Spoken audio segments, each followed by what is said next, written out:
Is Subnautica 2 going to be multiplayer? Stay tuned to find out. Welcome to Nighthawk Media. I'm your host Ian Allen, and today we are going to be talking about Subnautica 2. Yes, Subnautica 2, the long-awaited sequel to the very first Subnautica back in 2018, is now announced, and we are going to be getting a early access to the game in 2025, so I'm assuming at the beginning of the year. Now, I heard about this, I want to say sometime last year in 2023, that they were going to be giving us early access to it sometime at the beginning of 2025. It's said that you can go on to Steam right now and wishlist it for yourself, so when I get done with this video, I'm going to go do that. If you guys want to see me play the early access version of Subnautica 2, I will definitely do that. But first, I do think I should probably finish playing Subnautica 1. I've done Subnautica Below Zero, I did the whole early access series, I did a whole series on the full release version of the game. I haven't finished my series on main Subnautica, on Subnautica 1. I haven't finished that series yet, but I am planning on getting back into it. Wanting to finish that game before this early access comes out is a great excuse. So around November or December, stay tuned for more Subnautica videos coming out, because I will continue the series. I know I said I was going to, and I took a large break from it, but I promise I will be back to finish it. One of the things I want to bring up in this video is the possibility of multiplayer. In this teaser trailer, we see our main characters, where one character gets sucked into a vortex or a weird, it's not a portal, it's just a whirlpool that's underwater, and it sucks this guy down into a deeper portion of planet 4546b. There's another person that shows up in a submarine and is like, hey, come on board. So I'm wondering if this Subnautica game will finally implement something that fans of Subnautica have wanted for so long: multiplayer. One, I don't know how that's going to work, because in some cases the story mode of it, and there's specifically generated areas, so I'm not sure how they're going to set that up. But if they found a way to do it, then I'm assuming that's why they want to show it.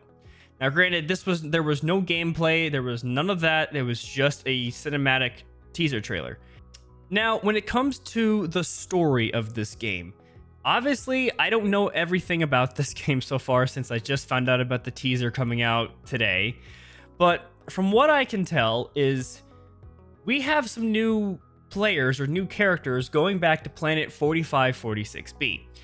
Now, I don't know what their mission is or what their goal is, because in the first game, we played as a character that was on the Aurora, and the Aurora was shot down. And he was the lone survivor of said ship. So he had to find a way to cure the planet and actually disable the quarantine enforcement platform, and then build a rocket ship to then leave the planet. Well, it's not the second game. I guess you could say the spin-off, Below Zero.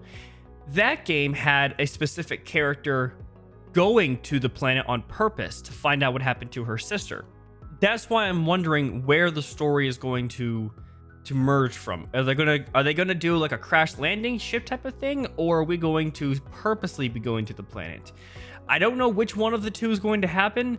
There's also the possibility that we are still on the same planet, just on a different side of the planet, because Below Zero did not take place on the same part of Subnautica 1.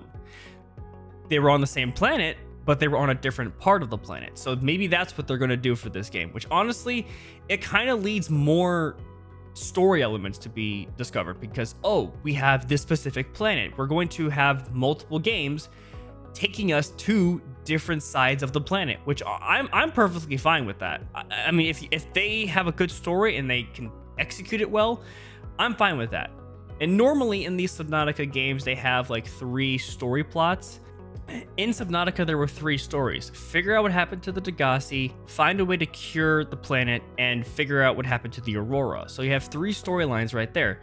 In Below Zero, you had to help Marguerite Maida, you had to help build Alan his body, and figure out what happened to your sister.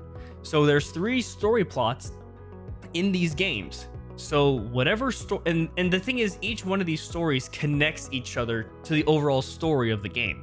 Subnautica is one of my favorite games of all time. I'd probably say it's probably one of my top 10 games. I really hope that with Subnautica 2, they can make it just as good or even better than the first game, but only time will tell. That's it for today, everyone. Let me know what your thoughts are on Subnautica 2, and let me know which Subnautica game is your favorite. Remember to leave a like and subscribe, and I'll see you guys next time on Nighthawk Media. Peace.